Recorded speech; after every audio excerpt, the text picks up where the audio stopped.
Hi, my name's kariwaltz. Thanks for coming into my studio and sharing time with me. Today I'm going to focus on looking at a new set of watercolors.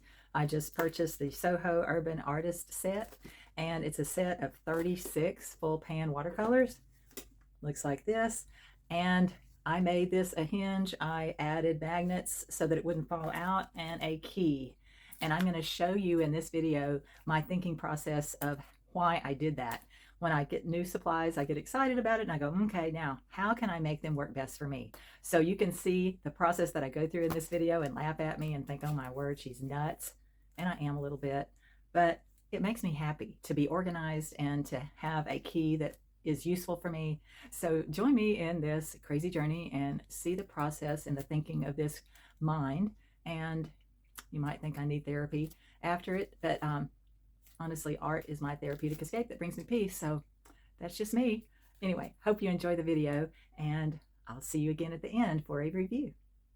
Hello, I am exploring my new SoHo Easy Lift Artist Semi-Moist Watercolors. I just got them in the mail, and as I was looking at them, I thought, you might be interested in these as well. I had not used this brand before, and I have these semi-moist watercolors that I really like. And I thought, okay, these are a little smaller set, so I'll compare them. So I think they are advertised as a full pan, but I'll show you the difference. They're slight. Well, you know what? They might be the same size. Wow. Kind of. Oops, sorry. And what concerns me to start off with is I know why they have this in here. They are semi-moist, and there's a lot of space between this and the lid. So if you don't secure those, I'm afraid if I don't keep this insert, when it's moving, shifting, there might be too much space and they'll fall out. So look at that. Wow. They are a full pan. Now these are a little fuller, but hey, that's pretty good. They take up less space. There's 36 colors, and some of them are metallic, which I thought was fun. So I think that's probably what got my attention more than anything. What I do want you to notice and what I'm looking at is, of course, these darks. I can't really tell what they are. Same way with the darks. In this one, I couldn't really tell what they are. But these are really, really harsh and unnatural. So I know that I'll definitely be mixing other colors in with those. But I'm gonna see how it does. It does come with this chart. And I'm going to keep this. I scored it on the back so it folds easier, and I'll fold this back and I'll keep it with this. And that's helpful because then I can see what color it really is, lemon yellow, instead of on here. It at least has it marked 01, which I like. These, let me get one out. There was no marking on these whatsoever when I bought these, so I hand wrote what color it was so I would know where it would go. So that part, at least I'm happy with the fact that they have it numbered. So if it falls out, which I'm afraid it probably will, unless I glue it in, and I don't want to be that specific. I like the fact I can pick them up and move them, and but haven't decided. I could even add a strip of magnet. I mean, a strip of magnet on the back, because this is metal, and then they might stay in a little better. Matter of fact, I might do that. I think I have some extra magnets somewhere. Anything to help it be more secure, and then that would keep me from having to keep this insert, because I was thinking about taping it to the edge so that I could fold it over when I wasn't using it, and then fold it back. But then, see, fold it over, fold it back, but then this would be hanging off while I was painting, and that'd be a pain in the butt. So, okay, I'm liking the magnet idea. Okay, I went in the other room and I looked in this bin, and ooh, ta-da, magnets. Oops, so sorry. All right. These are clay making tools. I used to make all sorts of stuff, and look at this. This is perfect. Okay, I'm going to take a bit of this. Now, see, that's lost its sticky. But I'm going to, okay, ooh. Only bad thing, put a magnet here, covers up the number. Let's see. Let's see what this will do. I know this is 01, and I can put trouble is, let's see if these are really old. We'll see how sticky it works. so good. Oh, yeah. Look at that. Strong enough to lift the lid.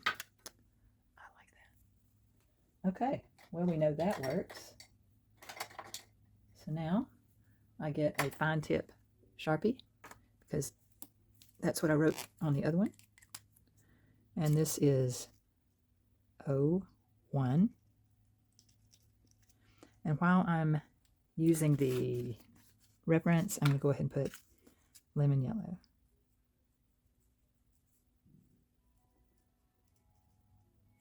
And so I'm going to paint another chart. This is fine, but I also like to go from light to dark on my chart, and I'm going to make one of those.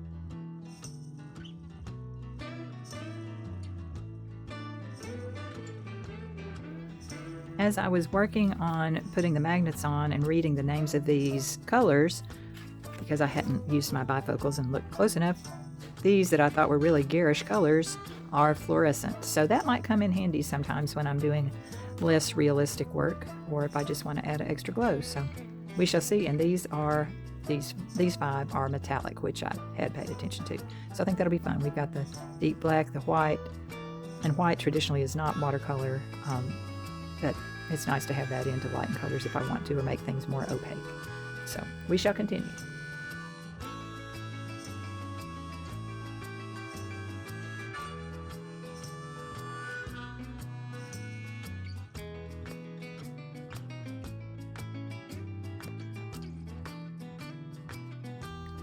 Okay, I just finished putting in all the little trays. Let's see how strong it is. I think that's going to be so much better. It's heavier, but it's so much better than them being loose. There is a little insert of plastic in there, but that is so thin. It's just like this was. And with those secure, with the lid on, they won't be falling out.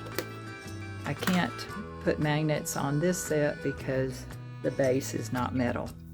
So now, do I want to hinge this so that the lid stays on?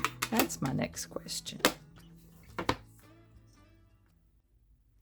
I decided for now I would like it to be connected because when I paint outside, that way this doesn't fall off.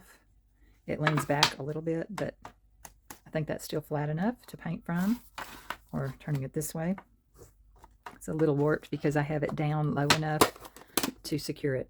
Got 2 pieces of tape, started here and just pressed it along the bends of the hinge and grab it here, open it up that way.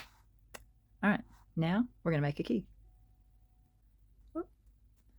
I decided, since they're in this little plastic tray that I can lift out, I am going to put the number underneath, so if they fall out and this tray's in, I'll know exactly where they go without looking. And I'm using this plastic insert to give me a visual on how the center of this line would be here, and then I'm just putting this here to know what spacing this would be. I just guessed on this one, and you can still see it, but this is much more accurate.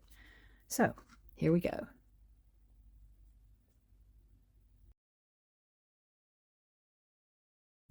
I'm using a gridded ruler. I love these to measure off these segments of paint. I needed 6 across, 6 down, so I found the center first and then worked out about the average width. I started with a 5x7 card, cut it down a little bit to fit the lid, and then I'm making these a 1/2 inch wide, so I can line the 1/2 inch of the ruler, that dark line, on, and just lift the pencil when it comes to a line, and that creates that 1/2 inch square. And then I want a little border, so I just slide it over to that 1/8 of an inch and repeat that line. I could draw straight through all of these if I wanted to, but then I would want to erase. the lines that connect, and I'm going to go back and erase those little lines in a bit and reset it on 1/2 inch. Draw that again. I know you probably think this is crazy to spend this much time, but having organized and neat keys make me happy. So, just take the time to do it, and I don't think you'll regret it. You'll really learn how to measure. And this is my smaller grid ruler. I have one that's actually 18 inches long and 2 inches wide, but this one was big enough for this.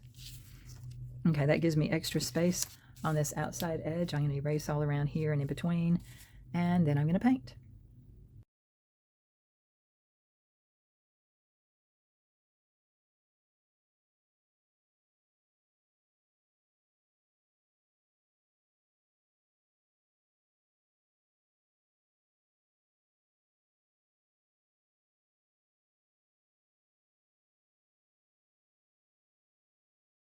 Okay, I finished my key and I went over the thickness or that line to indicate how much transparency there was. Most of these are fairly transparent, so that's okay. It's consistent.